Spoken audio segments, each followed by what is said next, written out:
Born and raised in Chicago, having studied history, political science, and economics at Georgetown University, Mr. Larry Rohter has been the bellwether journalist on Brazil for over a decade.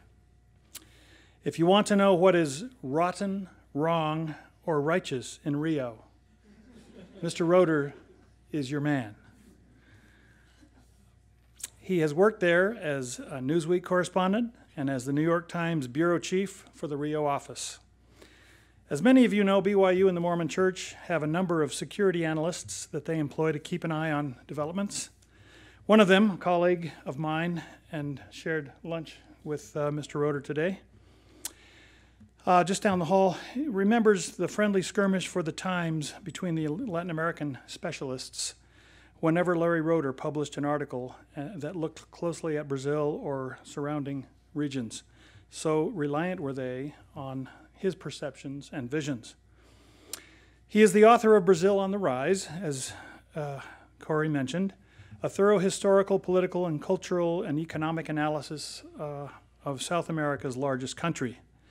This recent book of his, and again proudly chosen to be the book of the semester at the Kennedy Center for International Studies, is page after page of poignant writing that both informs and delights.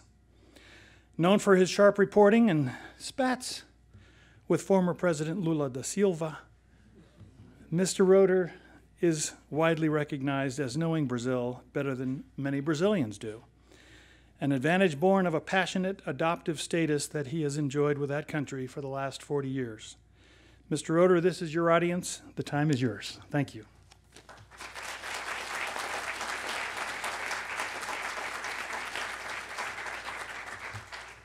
Thank you.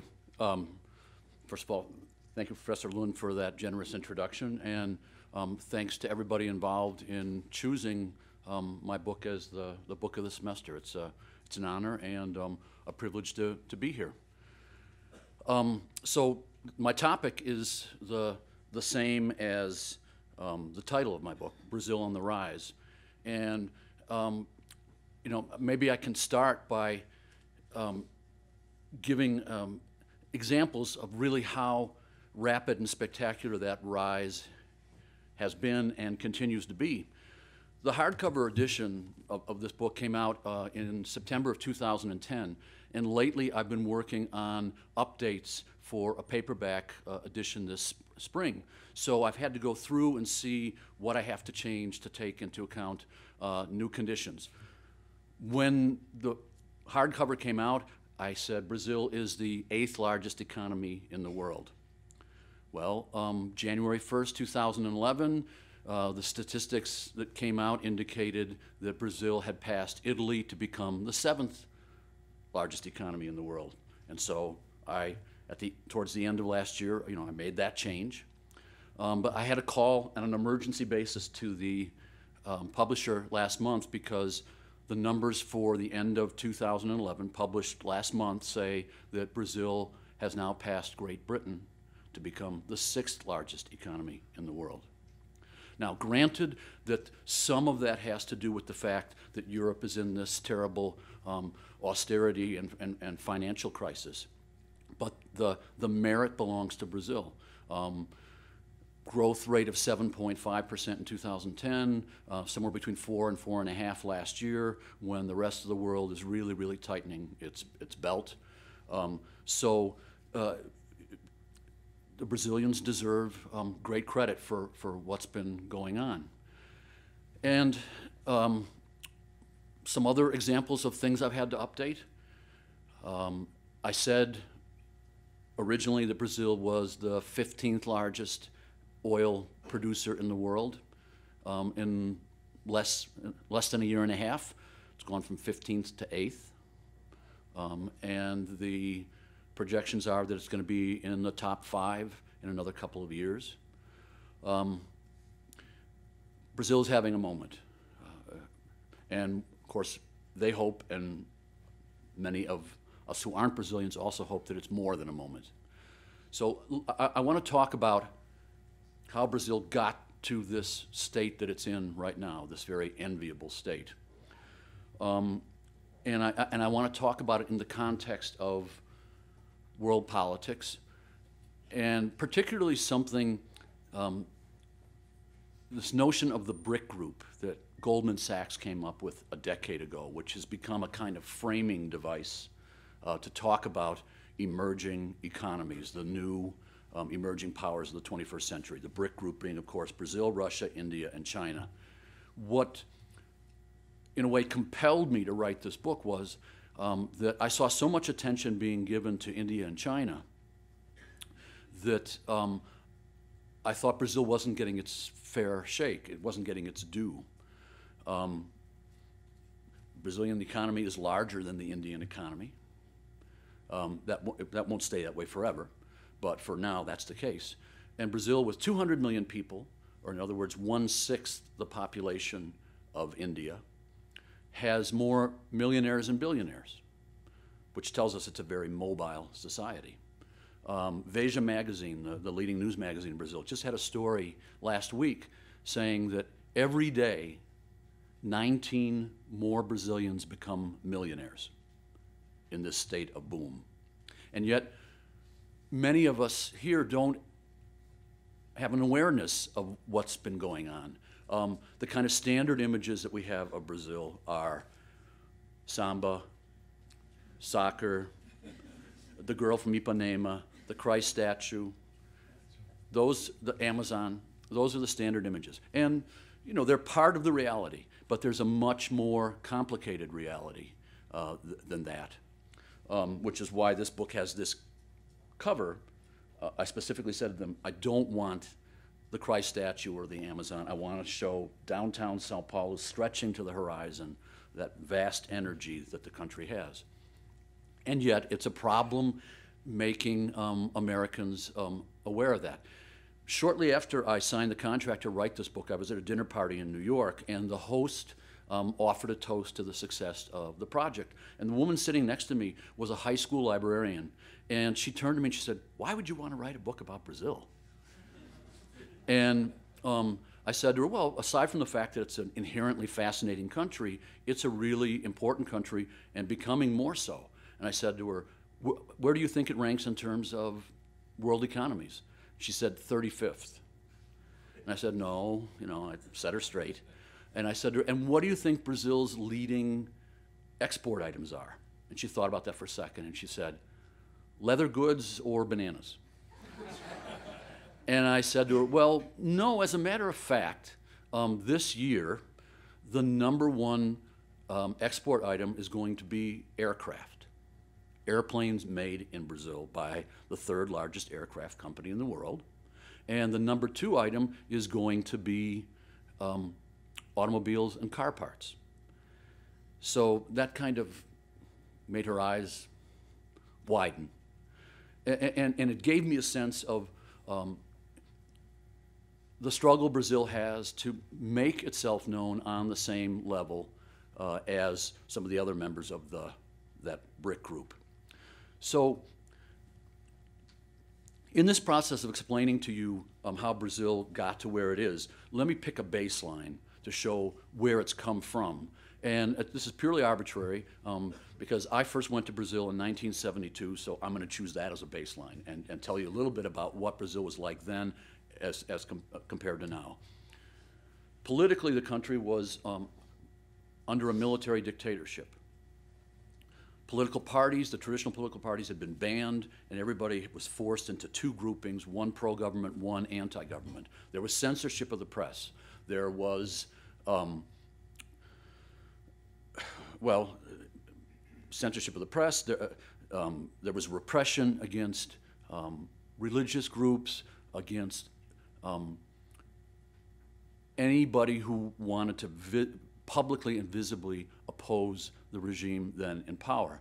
I can remember on my first trip being in the airport, Santos Dumont Airport in downtown Rio, going to fly to Sao Paulo, and seeing wanted posters of so-called terrorists who were in large part graduate students who looked a lot like me, nerdy-looking people with glasses and long hair. In fact, one of those wanted terrorists was a young economics student named Dilma Rousseff. And today she's the president of Brazil. So that tells you something about how the country has been transformed politically. Economically, Brazil at that point was large, but still dominated by raw materials, primary products. Coffee, sugar, cocoa, iron ore, wood, all that sort of thing. And when July and August would come, there'd be this tension you could feel because there was concern about if there's a frost that would kill the coffee crop, and then what are we going to do? Or we'll be vulnerable on the Chicago exchange or the London coffee market. And there was tremendous inequity in the distribution of what wealth there was in the country. You had, people then didn't talk about the 1% and the 99%. That's a recent coinage, but retroactively we can apply that and say that there was a tiny elite at the top, and it was overwhelmingly white, and there was this broad mass at the bottom, and it was overwhelmingly dark-skinned. And that's the way the economy worked. The fruits were not distributed equitably.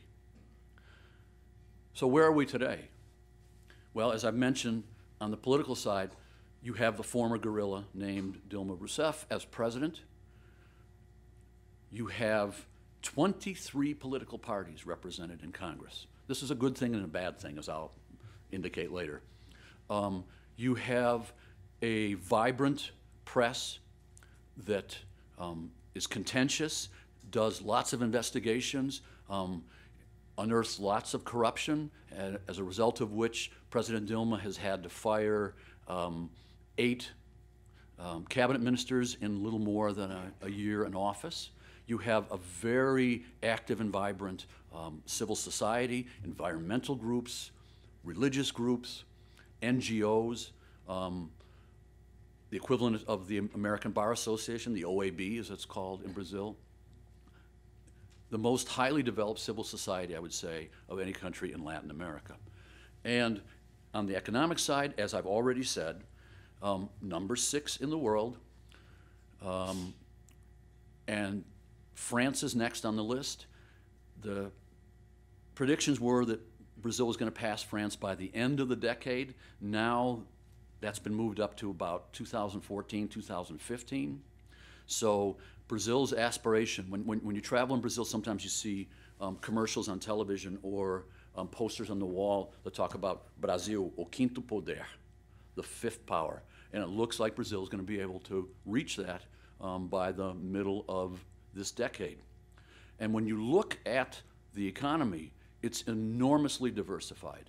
And that's the result of a conscious strategy on the part of both the government and the economic forces, market forces as well. Let me break that down for you. On the industrial side, I've already mentioned the aircraft company, Embraer. But there's a chemical sector. In fact, to summarize here, not get bogged down, I would say that pretty much anything that can be manufactured is manufactured in Brazil.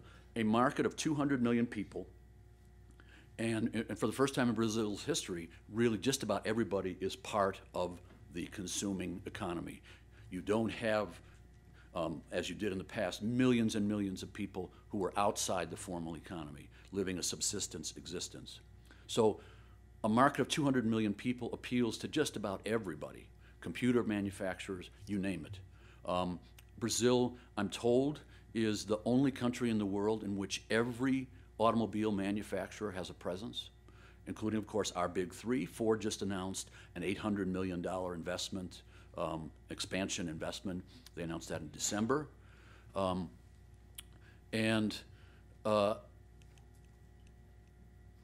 Beyond that, There's also a thriving agricultural sector. I was the correspondent in Brazil for the Times in 2005 when Colin Powell, then the Secretary of State, came down and announced formally in public what everybody already knew, that Brazil is an agricultural superpower. Now, I described how in the past you had coffee, sugar, and cocoa. But what Brazil has done over the last 40-odd years is to diversify in a very impressive way so that you don't become dependent on one crop and one crop alone. And now in the agricultural side, you can talk about 10 or 12 different products that Brazil is a world leader. Soybeans. Brazil's the #2 producer, the #1 exporter. Beef, cattle. Brazil has the largest cattle herd in the world, 180 million head, more or less. It's the #1 producer and exporter of beef. Orange juice. Tomorrow morning, look at the container of orange juice that you have. You're likely to see it's going to be it'll say made with oranges from the United States and Brazil, which means that at least 50.1% is from the United States, or it will say made with oranges from Brazil and the United States, which means that the bulk of the oranges are Brazilian rather than from Florida. Pork, chicken, you name it, cotton. Brazil has become a huge producer and exporter of all these products. Now, I'm from the Midwest. I'm from Illinois. And I have relatives who are farmers in Illinois and Wisconsin. And believe me, Midwestern farmers are very, very much aware of Brazil. The Iowa Farm Bureau did a study some years ago, and the title was, Should Brazil be Giving Us Heartburn? And the answer was yes, because Brazil has certain natural advantages that we in the Midwest and the Plain States don't have. A year-round growing season, for example, which means that you can get double crops, and in some places even 3 crops a year. Watersheds, certain styles of planting seeds that are less harsh on the soil, all these enormous advantages. And as a result, by the end of this decade, it's predicted that Brazil will have surpassed the United States to become the world's leading exporter of foodstuffs. The phrase you hear in Brazil is o celeiro do mundo, the breadbasket of the world. They're very proud of that and looking forward to playing that role. But there's a third leg to the Brazilian economy, this economic boom that the country is living through, and that has to do with energy. Brazil's an energy superpower. Let me see if I can get the map. Wait, there it is. Okay, good.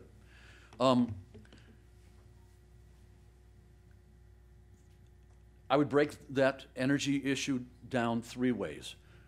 Number 1, Brazil has enormous hydropower potential. All right, let me see if I can do this right. All right, maybe not. Oh yeah, here we go. Yeah, there we go. All right, so there's the Amazon River, the world's greatest watershed. Down here you have the Paraná River, and here you have the San Francisco River. That's 3 major watersheds, including the largest in the world. So Brazil has only started to tap its hydropower potential. And I will acknowledge that this is extremely controversial because the government is building dams in the Amazon, and there's enormous resistance to that. But we can deal with that in the Q&A if somebody wants to address it further. But the point is that there's this enormous hydropower potential, and even though it's only now starting to be tapped, if you look at the world's 5 largest or most powerful dams, 3 are Brazilian. So that's one leg. Then you've got renewable fuels. We're talking about biofuels, we're talking about ethanol. Renewable, centered in, let me see here, okay, centered in São Paulo state. Well, yeah, you can see São Paulo there on the coast. And Brazil is the world leader in development of ethanol, and it's based on sugarcane, not corn. That's the crucial difference between our ethanol program and theirs. Ours is based on corn. For every unit of energy that you invest, you get back 1.3. With sugarcane, it's for every unit of energy you invest, you get back 8.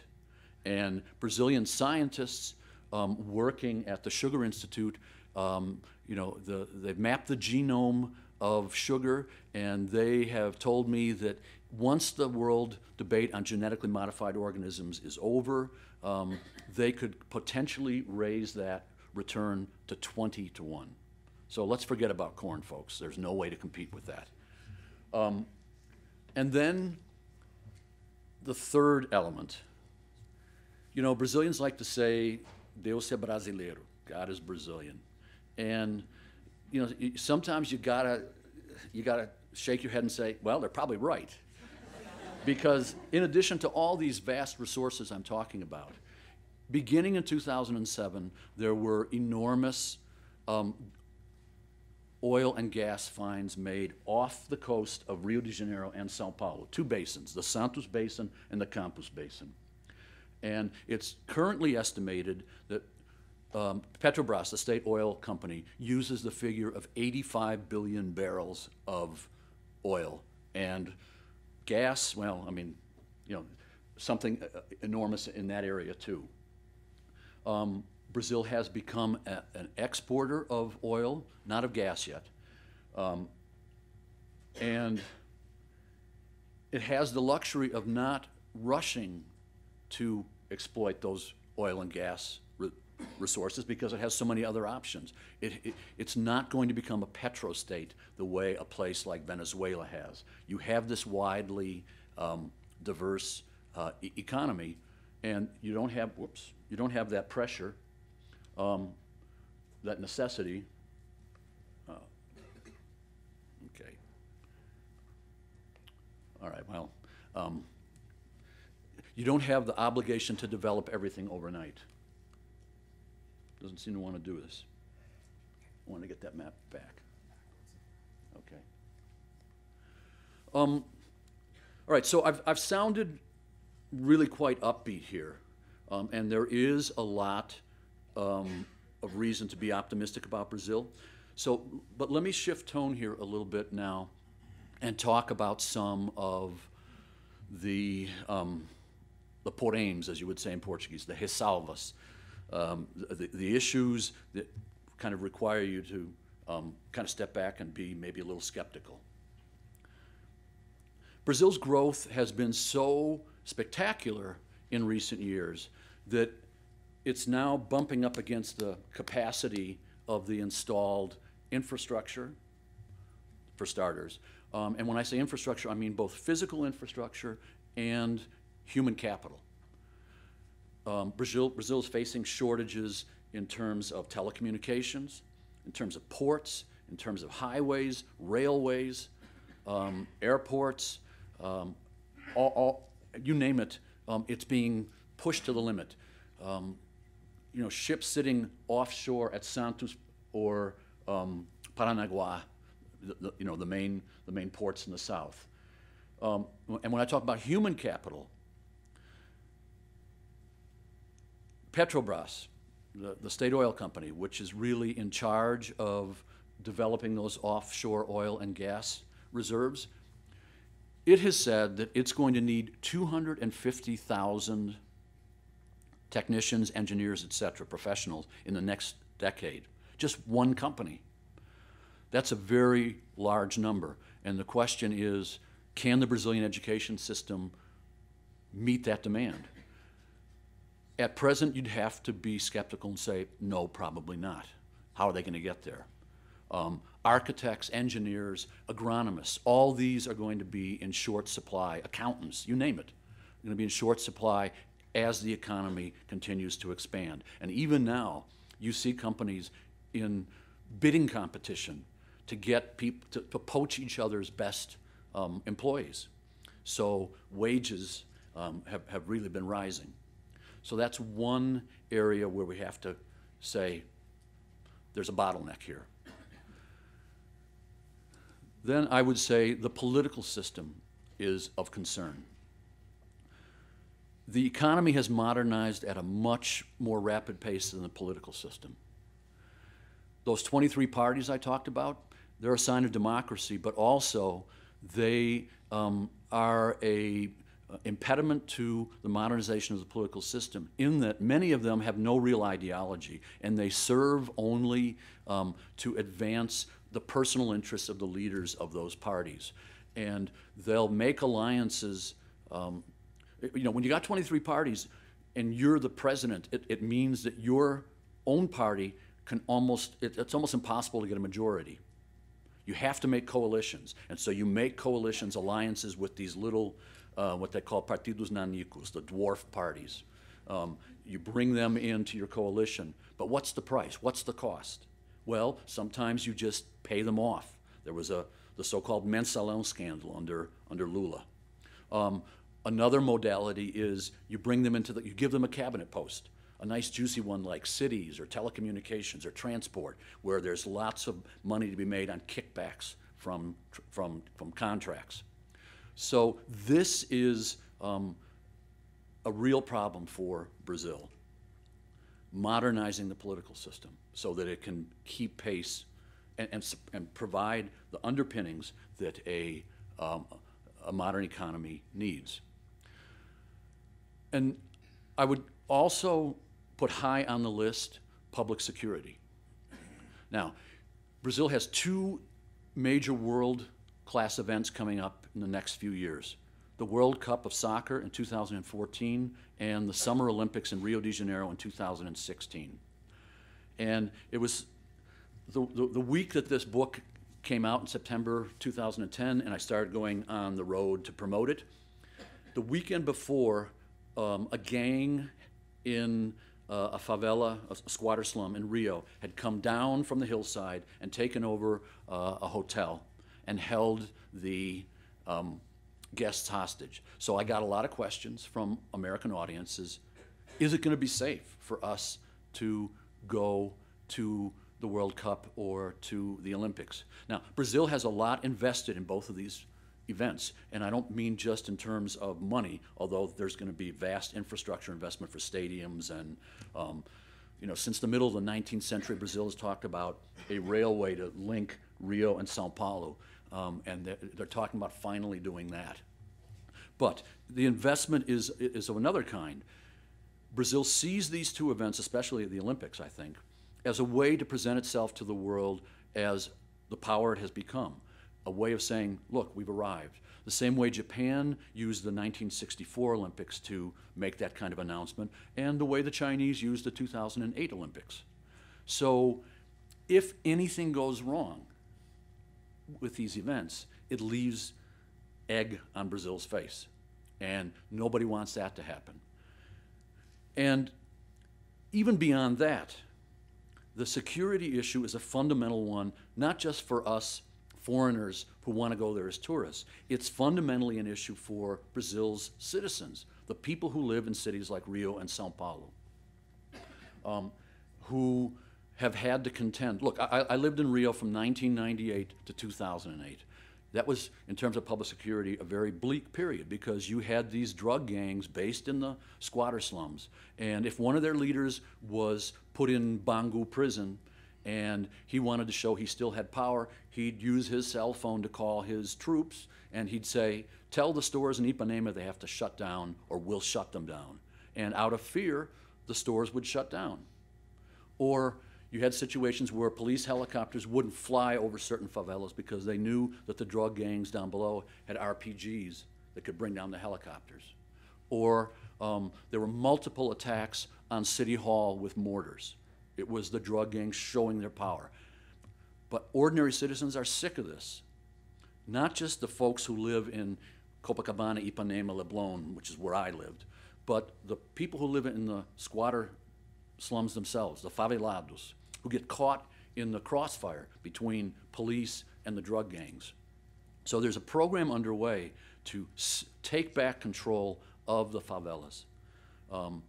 And it's had some success so far. Now, there are people already crowing, we've done it, it's successful. I'm not prepared to do that. I still have a lot of doubts about what's going on and the extent to which this is ultimately going to be successful. But it has achieved some success. Now, one last area that I'm kind of concerned about looking forward is that Brazil's growth has been so spectacular, and the stability and consolidation of both democracy and the economy since the mid-1990s has been so phenomenal that there's a certain kind of triumphalism, or even hubris, if we want to say it, that's developed. A sense that we can do anything. We have the goose that has laid the golden egg. We have the Midas touch. And that's led to a phenomenon in which, for example, in the Workers' Party, which is the party in power, there are people who are saying, we don't need the foreigners to help develop all that oil and gas. We can do this ourselves. Where is the money? Where is the capital, and where is the human capital? I talk about the agricultural boom, which is, in the interior, south of the Amazon, going all the way from the border with Bolivia up to the Atlantic coast, where it says São Luís there. That's become this breadbasket of the world.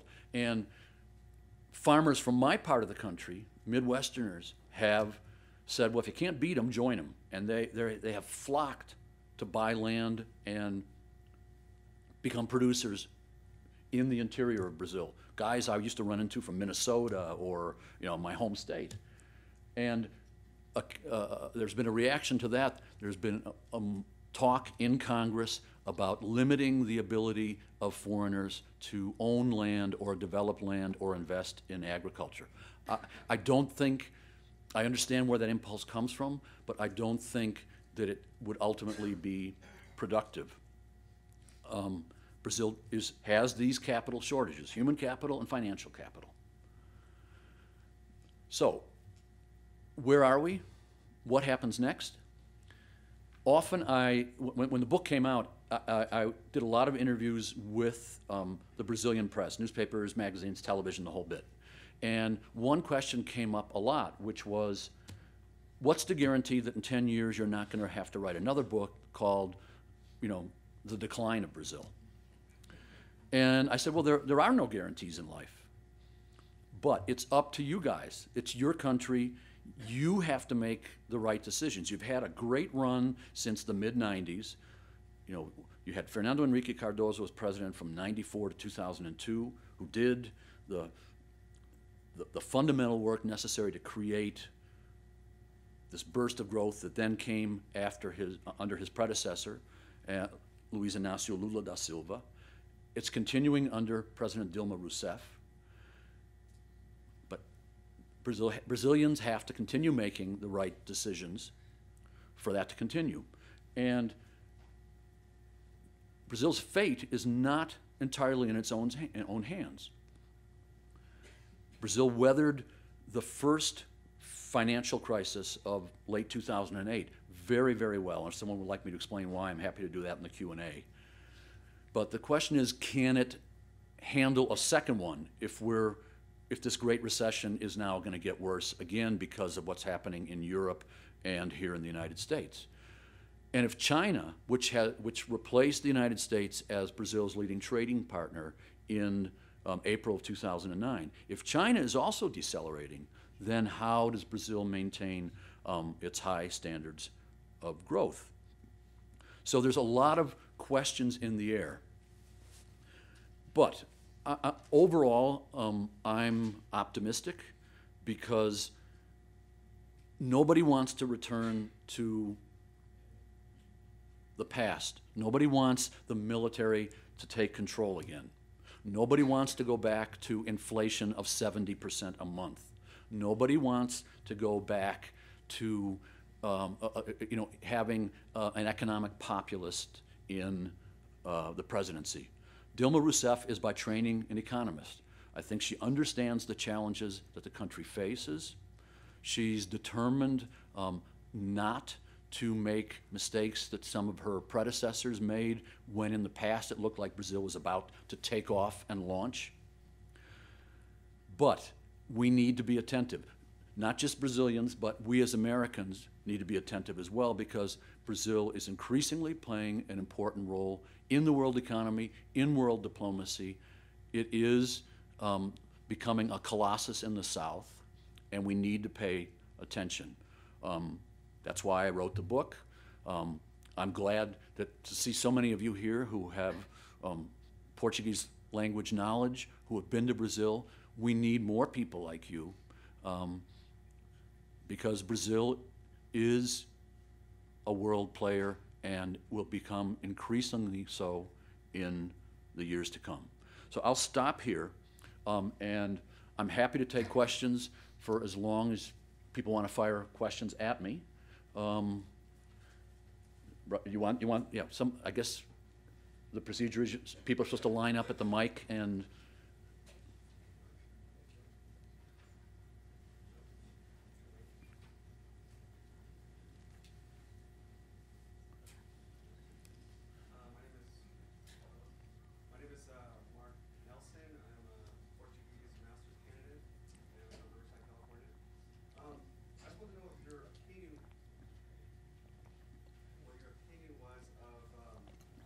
of the relationship between the economic downturn in the U.S. and the European Union and the rise of the economies of Brazil and the other BRIC group nations, or in basically the effect of globalization in general. Well, I mean, Brazil's rise precedes the downturn, the crisis in the North, for shorthand purposes. And globalization has had positive and negative effects in Brazil, as in so many other places. I mean, when I went to live in Brazil in the 1970s, it was not integrated into the world economic system. It kind of did stand apart. Today, it is a fully functioning member of a global economy. And let me just give you some examples here. And this always kind of amazes American audiences when I talk about this. A Brazilian concern, a Brazilian investment group owns Burger King. A Brazilian-led investment group owns Anheuser-Busch.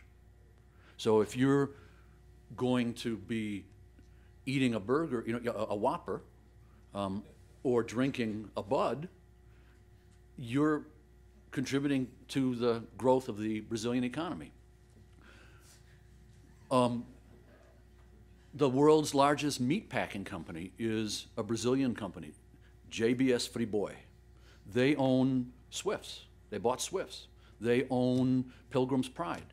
They passed Tyson's as the world's largest meatpacking company a couple of years ago. They're completely under the radar, right? Who knows that those are Brazilian companies? Nobody. But they're an example of how Brazil has successfully integrated into the world economy. And there's other examples. Gerdau, the steel company, owns American and German steel companies. Chemical companies.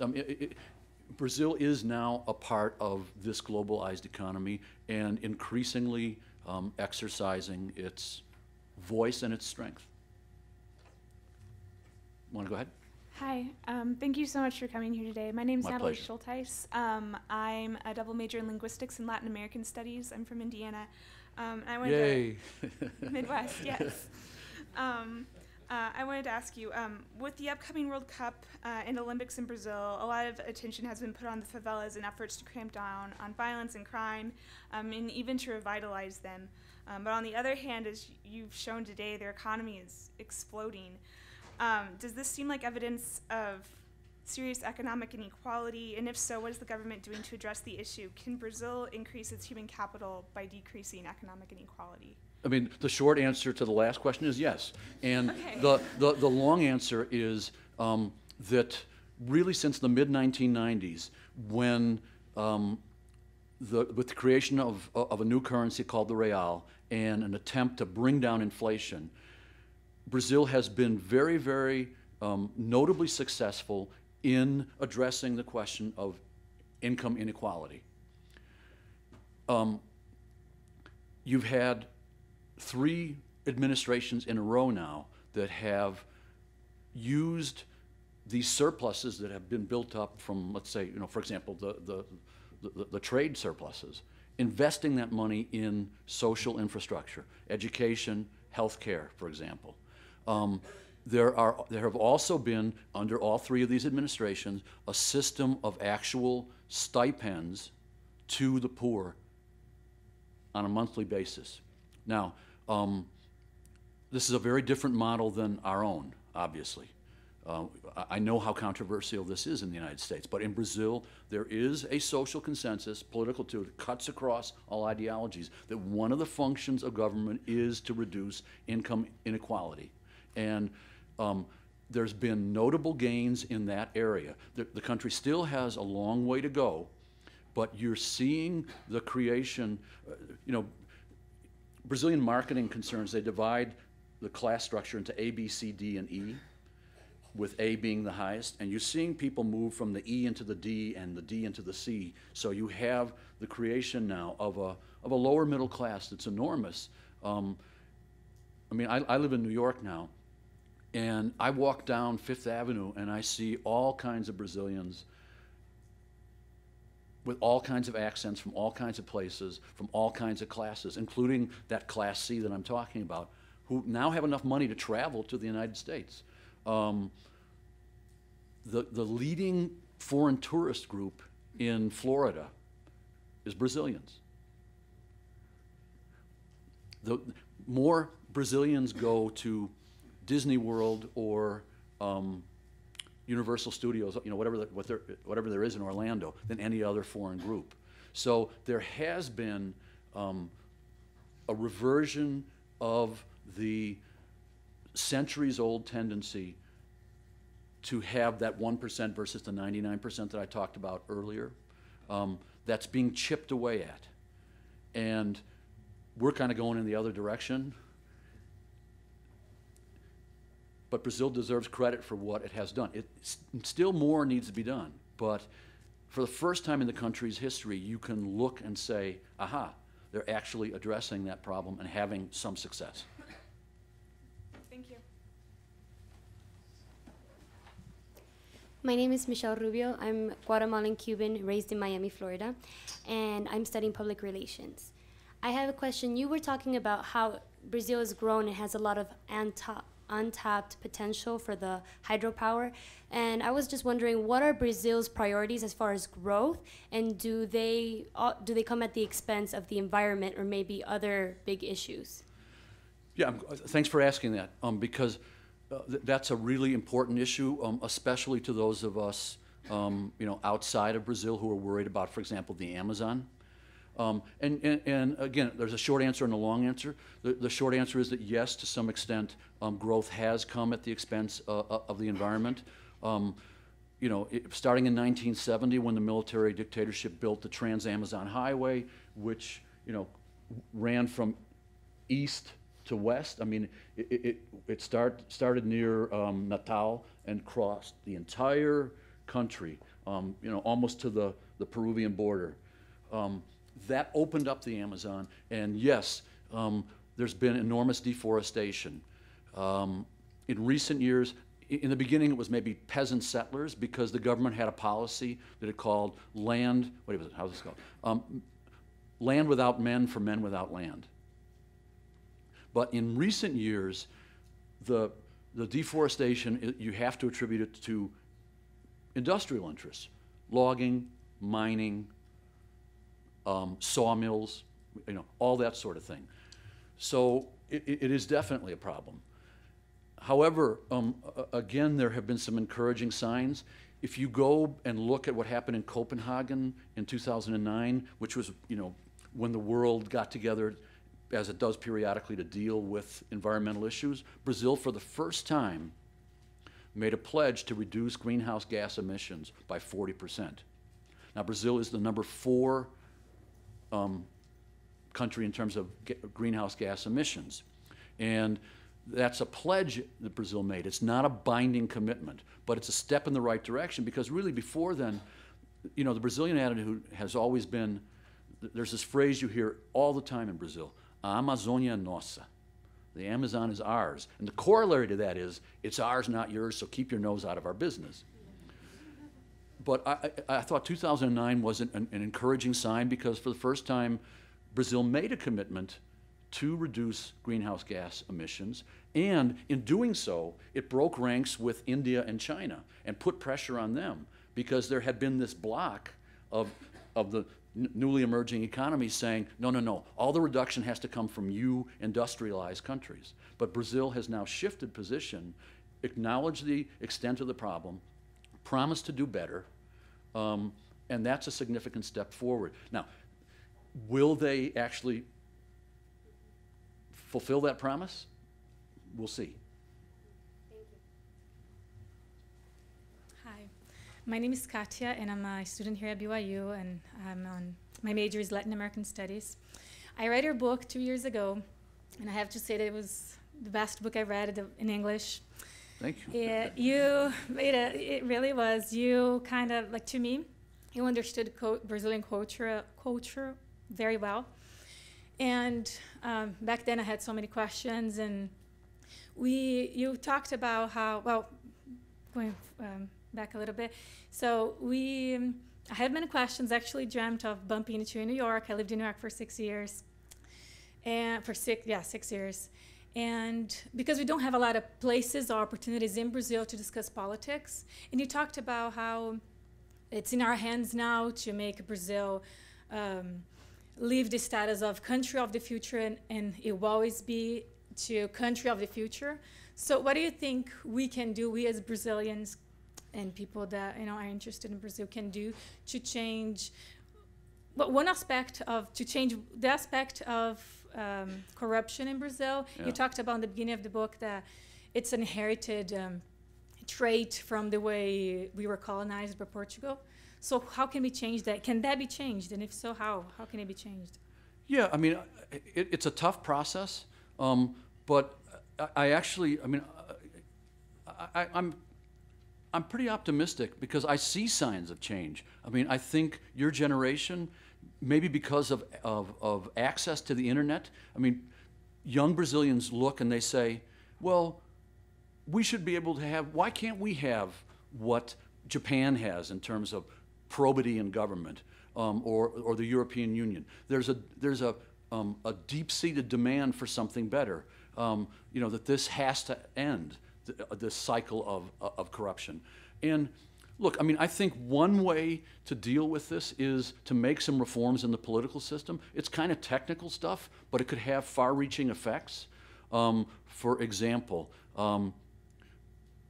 if you had vote based on geographic districts instead of the current system where each of the parties submits a list of candidates and then the seats are allotted on a proportional basis.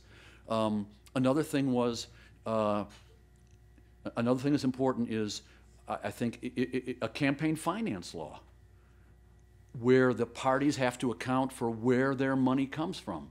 I mean, when I was a reporter there, I would call up the main parties and say, I'd like a list of your contributions and who they came from, and they would laugh at me. And everybody who knows anything about Brazilian politics knows, I can use this phrase here because so many of you speak Portuguese, caixa dois, right? The secret slush funds. That's an enormously corrupting influence. And I think if you had greater accountability on election campaign finance, that would be an important step. And, frankly, I mean, I'm a foreigner, so it's not my business, but I don't think Brazil needs 23 parties. And some of them have no reason for being other than the fact that they're a vehicle for somebody's greed and personal aspirations. I mean, I'm not saying that a two-party system is the ideal solution, but I don't know, 5 or 6 or something. I mean, qualifications where parties would have to reach a threshold like they have to do in Germany, for example, to get representation in Congress. Now, the problem with that is that every president says, I'm going to do a political reform, but in order to do that, you've got to get the support of the very same parties that would be extinguished if you pass the political reform. So it's a Gordian knot. But But there are, concrete things that can be done. The new Ficha Limpa law is a step in the right direction. The Ficha Limpa being that the candidates have to have like a certificate that they're not, facing charges of any kind. So there's lots of incremental things that I think can be done. Does that answer your question? Actually, it does in a way, but I was actually thinking about how we Brazilians, because Brazilian government is corrupt, everybody knows that. In my opinion, Brazilian society is also corrupt. We, in our daily dealings with each other, are very corrupt. We try not to, but everybody may say that, oh, no, I don't do that, but everybody in Brazil does it. Yeah. From like cheating in tests to anything. And getting a document or license, it's common. It's, the way things goes in Brazil. You talked about the jeitinho in your book. So what can the Brazilian society do? We talked about what the government could do. So what the Brazilian society can do? It's hard to change culture. Yeah, so that's a much harder. That's a much harder question, and I'm not sure I have an answer. I agree with you that that's a problem in daily life. I don't know. I'm stumped. I'll be honest with you. I have thought about it, and I've talked about it with, my Brazilian relatives and my Brazilian friends. But it's a tough one because as you framed it in terms of the question, you're dealing with a heritage of over 500 years, right, of certain practices and attitudes, and you can't change them overnight. Do you know if that ever happened anywhere? I'm actually making that my thesis statement here at BYU because I really wanted to find a solution for this. Wow. Sorry. You're putting me on the spot. I know, sorry. I'll think about it. All right. All right. Okay. If I have a good answer, I'll mention it before the end of this session. All right. Okay, thanks. Hi, my name is Carson Bennett. I'm a sophomore English major, but I served in Porto Alegre. And just thanks for sharing with us. But I just have a question. As far as like this growth and rise in Brazil, as it relates to the church, I'm just curious about your view on that and how it's grown since you were there initially in the 70s, where it is now. And when you say the church, you mean the Roman Catholic Church? Within our context here in Provo, Utah, I'll Okay. go with the Church of Jesus Christ of Latter-day Saints. Yeah, okay. But I think it's just really interesting because in my Book of Mormon class, we're going over a very drastic shift at this point where the central demographic shifts from the Nephites to the Lamanites. They become like the spiritual leaders and the amazing influence. So I'm just curious about how you see this in a worldwide church where the demographic is possibly shifting from America and where Brazil fits in that role and its leadership potential and how long it could actually take in the future for this shift. I'm not sure that I'm qualified to answer that specific question. So let me frame it in a much broader context, All right. which is demographic changes in Brazil and changes in religious affiliation, which is something that is occurring on a large scale. In these 40 years of my experience with Brazil, because when I went to Brazil, 90+% of the people would have defined themselves as Catholics. Now, of course, some of that actually cloaked people who were believers in syncretic Afro-Brazilian religions, macumbeiros, macumba, umbanda, candomblé, but they would say they were Catholics. There's enough people who've been to Brazil here that they know what I'm talking about. Yeah.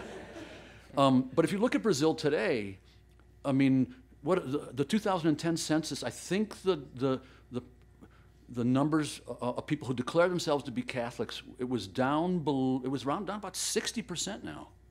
So that's an enormous shift. Where have those people gone? They've gone mostly to evangelical Protestant groups, from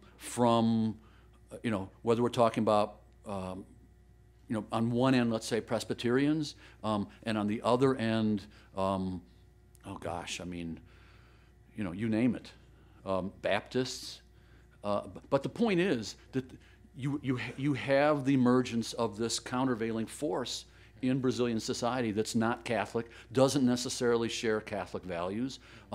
You've got these fundamentalist Protestant groups that feel secure enough to criticize Carnival and say it's sinful. Wow. I mean, that's really something unusual in Brazil. I remember in the mid-90s when I think a Baptist pastor smashed an image of the Virgin Mary on television, and the backlash on that was enormous. I think that would be less so today. So Brazil is becoming less a Roman Catholic country, and there's more space, I think, for everybody. Brazilian syncretism in religion extends to, the Espiritistas, the Kardecians, you name it. The Buddhist, groups. Just about Brazilians love to experiment with religious beliefs.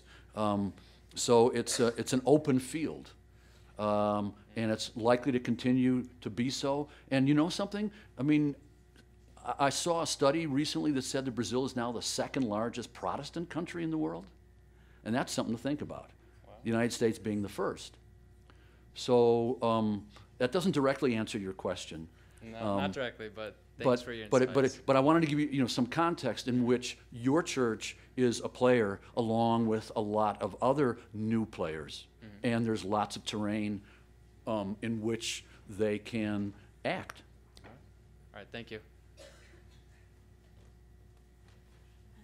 My name is Chelsea Keeler. I recently graduated Latin American Studies, and I'm also from Indiana. I don't know where the other girl went, but I was wondering, you mentioned that in preparation for the World Cup and the Olympics coming to Brazil, that the government was taking action to take back control of the favelas for the Olympics and World Cup, as well as for the safety of the people living there. Do you have any idea what the methods are, how they're doing that, and are they planning on doing that across the nation and rather than just in the main cities? Sure, I'm happy to talk about methods. There's this program called UPP, which stands for, let's see, Units of,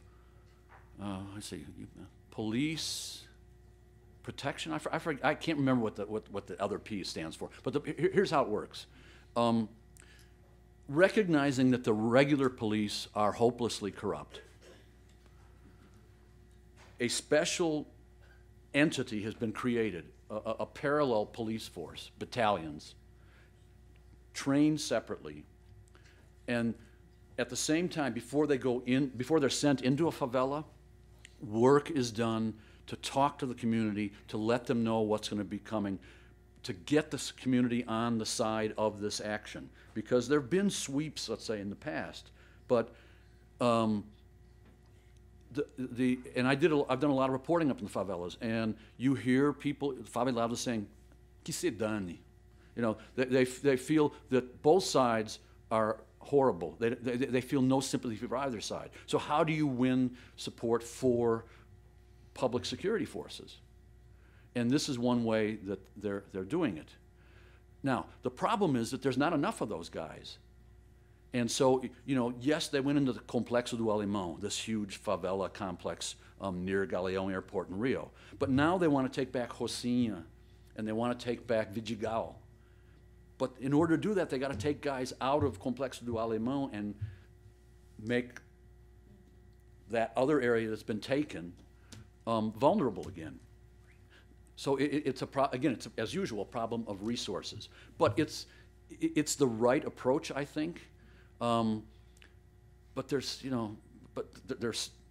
still a lot of problems. And the other part of your question about, is this a national thing or focused? It's really, at this point, focused, but that's because it's a pilot program still. If it works in Rio, it's going to be tried in a lot of other places. I mean, it would be needed, for example, in Recife. It could be useful in Salvador. Even Vitoria has problems like this. So there's a lot riding on what's going on in Rio and in Sao Paulo. Thank you. My pleasure. Hi, how's it going? My name is Ben Lindley. I'm a humanities major. A quick question. How much is of Brazil's income is based on foreign dependency? And then the second one is, going with that, is how long can Brazil last without the dependency of the United States, of other countries? For instance, you know, you talked about Goldman Sachs, and you know, Goldman Sachs is not doing so great now these days. Yeah. So you've been reading Fernando Henrique Cardozo lately, huh? The Dependency Theory? I have not. Oh, okay. All right, well, that's where it comes from. Well, look, you know, I think the notion of the center and the periphery that is essential to dependency theory, you know, it's been one of the victims maybe of globalization. And, you know, Brazil is not fully autonomous as an economy, but then no economy is. And one of the things that Brazil did to get out of a situation that looked like it could be classified as dependency is to diversify its trade partners. That was a conscious strategy and policy. And so you're at a point today, as a result of that effort, where essentially the pie is carved up into 4 slices. 1/4 of Brazil's trade is with Europe, 1/4 with Asia, 1/4 with North America, and the other 1/4 with the rest of Latin America and Africa. So that's one way to weaken the impact of you know, economic superpowers. And for example, I said that China replaced the United States as Brazil's leading trade partner in 2009. Last month, it went back to being the United States as #1 because the Chinese are kind of decelerating. Trade year to year went down, I think, 2% between Brazil and China last year, whereas our bilateral trade jumped 37%.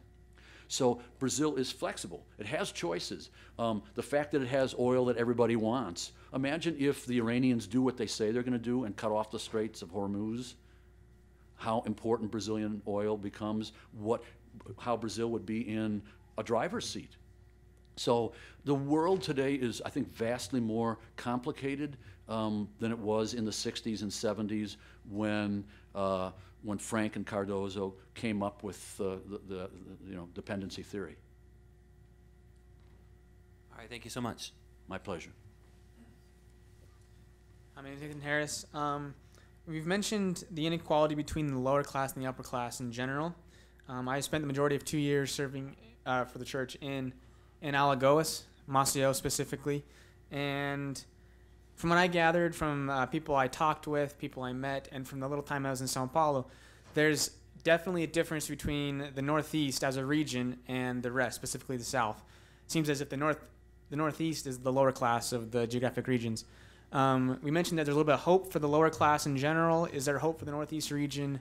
Will they see a little more hope in the government and their progress, I guess, specifically Sure. the Northeast? And why is it that that's such a stark difference between the South and the Northeast? Well, I mean, historically, one of the reasons that there's been such a stark difference between the Northeast and the industrialized, for example, Southwest, I mean, the Rio, Sao Paulo, Belo Horizonte triangle, which is the economic core of the country, is that the Northeast had a system whereby local political bosses controlled everything.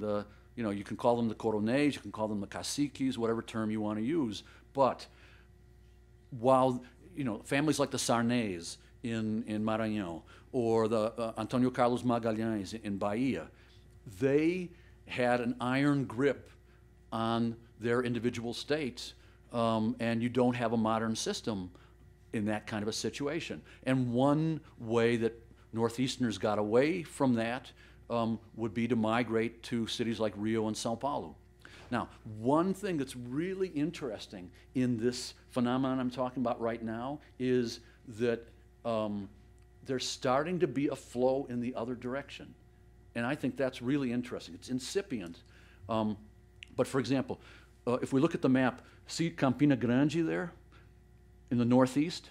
It's a city in the interior of Paraíba state. There's all kinds of factories opening there. In the state just to the south, Pernambuco, if you go in from Recife, in Caruaru and Petrolina, Juazeiro, places like that, there's new plants being set up, automobile plants, food processing plants, all kinds of things. And as a result, some people who migrated to the south are now returning home after decades in some cases. Whenever I go to Rio, I go to visit the portero, the doorman of the apartment building I lived in Leblon before I came back to the United States. And when I went in September to say hello to him, he's from Paraíba, and he says, "Seu Larry, eu vou voltar."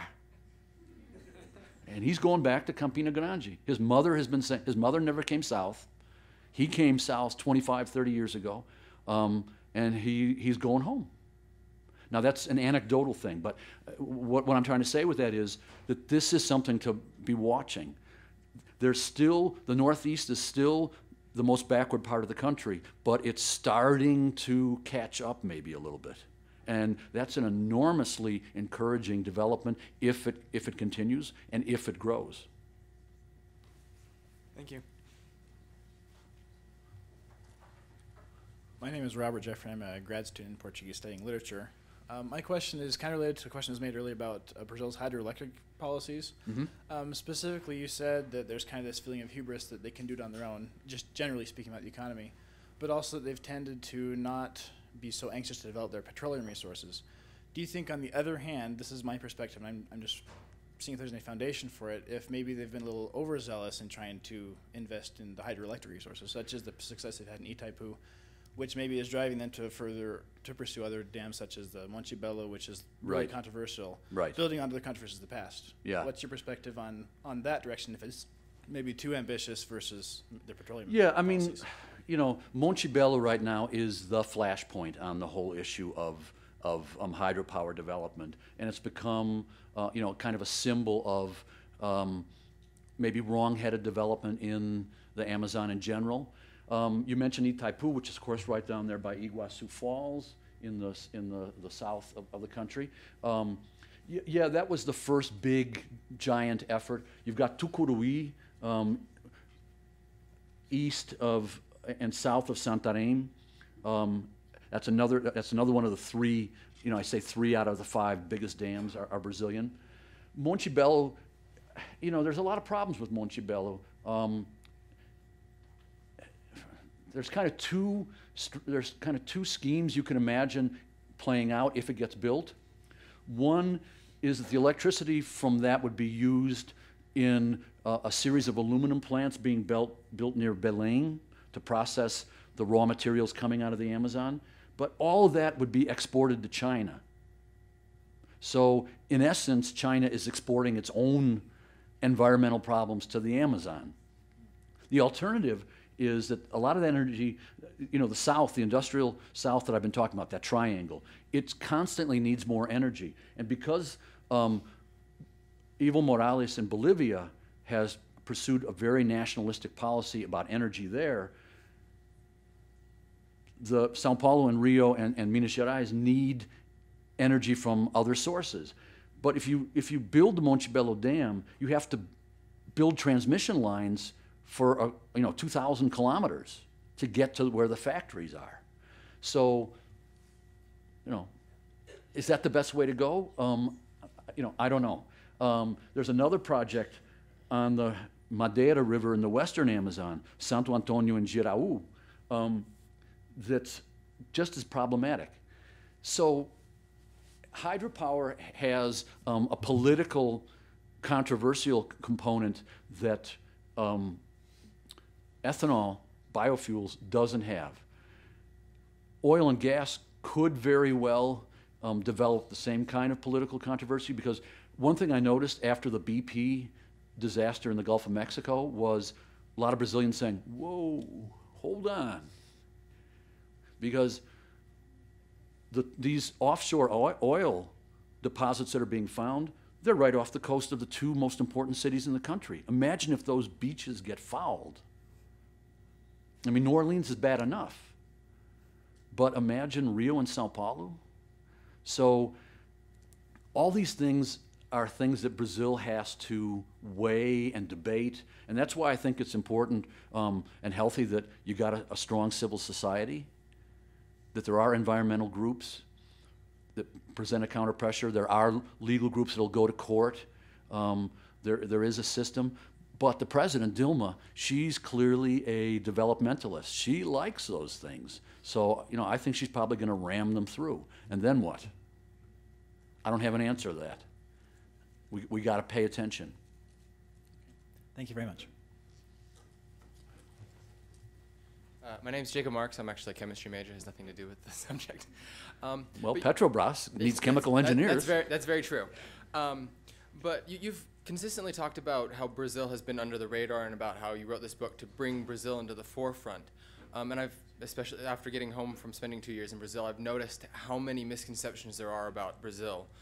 That the American public, and I'm sure that this it continues worldwide, has no idea about Brazil. How has this affected Brazil's growth? Has it not having that pressure, outside pressure, allowed it to improve, or has it reduced its opportunities, or how has that affected it? You know, I would answer by saying that I think the primary impact is psychological, right? I mean, because, I mean, you've indicated that you run into some of these misconceptions yourself. I mean, it just drives Brazilian nuts to think that, oh yeah, they speak Spanish there, the capital's Buenos Aires. My own children, when they'd come home on home leave, their friends would say to them, so like, do you live in a house there or in the trees? You know, and so,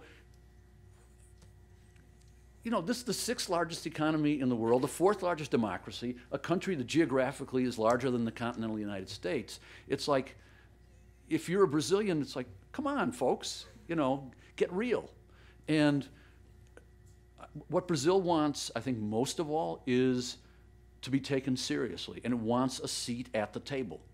You know, it's the 6th largest economy in the world. It wants to be part of, you know, deliberations on the diplomatically on the course of the world economy, on political issues. It's really more psychology, I think, than anything else. I mean, it's great to be able to say, yeah, I'm from the 6th largest economy in the world, and you know, you need to know more about who we are and what we're like. It's a real shot in the arm. And I mean, you could see that, I think, especially in the way President Lula would behave. You know, he'd be busting his buttons. He was so, I mean, I remember when Brazil gave the $10 billion to the IMF, and Lula was saying, não é chique, né? É chique, dar dinheiro pro FMI, puxa vida, é chique. So that's how I'd answer that question. And a second part to it, as Brazil gains notoriety and it becomes more well recognized in the world economy, how is that going to change the future economy? Its presence, its appearance. Brazil's own economy? Yes, its own economy. How is it going Well, to I mean, change? increasingly integrated, right? And Brazilian companies having a larger profile abroad, you know, in the way that I indicated, buying up companies. I mean, the real is so strong, has been so strong in the last couple of years against the dollar and the euro that they're snapping up companies all over the place. So, I mean, I would say Brazil is going to just be more of a player in every aspect of the world economy, including trade talks, you know, WTO talks, whatever the next round is going to be. You know, on that score, there have been 3 cases in which Brazil has pursued complaints against the United States for violating WTO rules, and you know, the Brazilians have won the judgments in those cases, and the 2 governments are now talking about how the compensation is going to take place. So you'll see more of that, a Brazil that's more assertive, but not in an obnoxious, you know, in a more friendly way, but still insisting on, well, you know, we have rights too. Thank you very much. My pleasure. My name's Taylor Lund. I'm studying Portuguese and international business. I have a question for you about import taxes. Do you think that the import taxes in Brazil are holding them back as an economy? And do you see in the future any time them becoming more lenient or lessening those import taxes to better open up trade? Well, I mean, there has been a lessening of that. And actually, some of the taxes that exist right now, I mean, for example, there's a tax on short-term investment funds. Maybe that's one of the things you're thinking of. And, you know, Brazil can afford to be selective. I actually think that's a pretty good policy, because you don't want hot money. You don't want money that's there for 3 or 4 or 5 or 6 months. You want money that's going to be productive in and put into enterprises. And even in spite of that tax, because that's really what it is, you know, Brazil last year broke its own record for how much direct foreign investment took place, $66 billion, which made Brazil the 3rd largest recipient of direct foreign investment in the world, after the United States and China. $66 billion in spite of taxes like that. Everybody wants a piece of a market of $200 million. 200 million people. So Brazil can afford to be selective in the way it taxes capital coming in or anything else.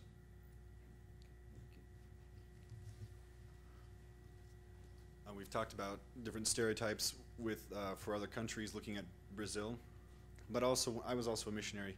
I worked for 2 years in Rio Grande do Sul, and I noticed with a lot of the people that I talked to, different stereotypes within the country about different regions, about the country as a whole. And so with the different stereotypes from outside and from within the country, I'm wondering what, my name is Nate Christopherson, I'm a pre-media arts major, what kind of a role media would play in breaking those stereotypes? You know, not everybody has the patience for books, and what can we do? Yeah, I mean, media, I mean, when I first went to Brazil, I was an employee of Rede Globo. And Rede Globo really was important in knitting together the country and making people in Rio Grande do Sul realize that they were part of a larger entity that included people in Tabatinga, Amazonas, or you know, the interior of Ceará. And so it was helpful in forging, media has been extremely helpful in forging a national identity, for better or for worse. It does kind of perpetuate certain regional stereotypes, like how many folks here know what a baianada is? Right? You know, it can be a baianada in the car, one of those brusque maneuvers, but that's a regional stereotype. And it's got a racial component, a strong racial component. And, you know, in Sao Paulo, there's that saying, how's that like? Let me think how this goes. Pra cima é tudo África.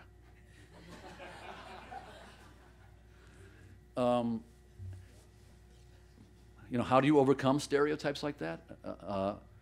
I guess maybe by steering more growth to those areas that have been deficient in the regard, and through public education campaigns. You know, media can be important in that. I mean, I remember going to live in Brazil in the 70s when the military regime, you know, I'm not a fan of the military regime. I really thought they were awful, but there were a couple of things that they did that are interesting and noteworthy. And there were all these slogans like, I remember hearing on the radio all the time, "Nós temos todas as cores do arco-íris," all the colors of the rainbow. I mean, that's a kind of constructive role that the media can play. I'm sure with all the tools at our disposal now, and given the fanaticism Brazilians have about the internet, there's all kinds of tools that I haven't even thought of, that I don't even know about, that somebody somewhere is developing to kind of combat regional stereotypes and develop national pride and mutual self-respect. Thank you. My name is Daniel, and I'm from Brazil. I'm from Curitiba. I work for the university. I graduated in journalism. I am curious to know, you mentioned a little bit about how Brazil weathered the 2008 financial crisis, and you said we could talk a little bit more about in the Q&A session. I'm interested what your perspective is as to what did Brazil have in place to be able to weather that, and how are they preparing for perhaps a future one, because things are not looking very much better. Yeah, I mean, I thought that the way Brazil handled the 2008 crisis was really exemplary. It's true that Lula started off badly, because when they asked him about it, he said, "Crisis? What crisis? Go ask Bush." But the truth of the matter is that his technicians, his technocrats, had been preparing for something like this. And there were a number of measures in place that individually may not have looked like much, but cumulatively were important. For example, the reserve requirement on banks has always been much higher in Brazil than in the United States. And as a result, Brazilian banks didn't go into this crazy casino of speculation that has led to our downfall. Another thing is that Brazilian governments since Fernando Henrique have been very good about building up surpluses. So the country, again, one of these statistics that I've had to update, Brazil had reserves, hard currency reserves of $200 billion a year and a half ago. It's now getting close to $350 billion.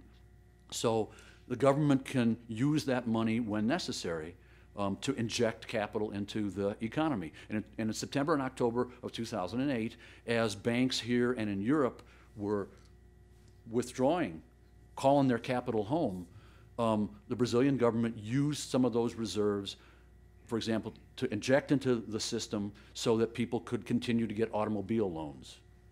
So it was very deftly handled, and parabéns, because really there was a dip of about 3 months, and then boom, everything picked up again. And as I said, 2010, 7.5% growth. Last year, 4% plus. Now is a different situation, especially since everybody else seems to be either in the dumps or decelerating, and as I mentioned, China seems to be pulling in too. How then, if you're Brazil, do you react to that? I'm not sure. I'd like to hear what Dilma's staff has to say. Do you then kind of focus more on your domestic market at the expense of exports? What do you do? I don't know. It's a real challenge. Of course, they're hoping that they don't have to face it, but they may. It looks like we're out of time, but when does your updated book come out? Sometime in the spring. And by the way, for those of you who are native Portuguese speakers, there's going to be a Portuguese language version of this book in March or April called Brasil em Alta. And there's already, and here's this, I think this is interesting, the first foreign language rights were sold to the Chinese. So the book is already out in Chinese, 2 versions, simplified characters from the mainland and traditional characters for the rest of Chinese-speaking Southeast Asia. Chinese don't miss a trick. Maravilha, obrigado.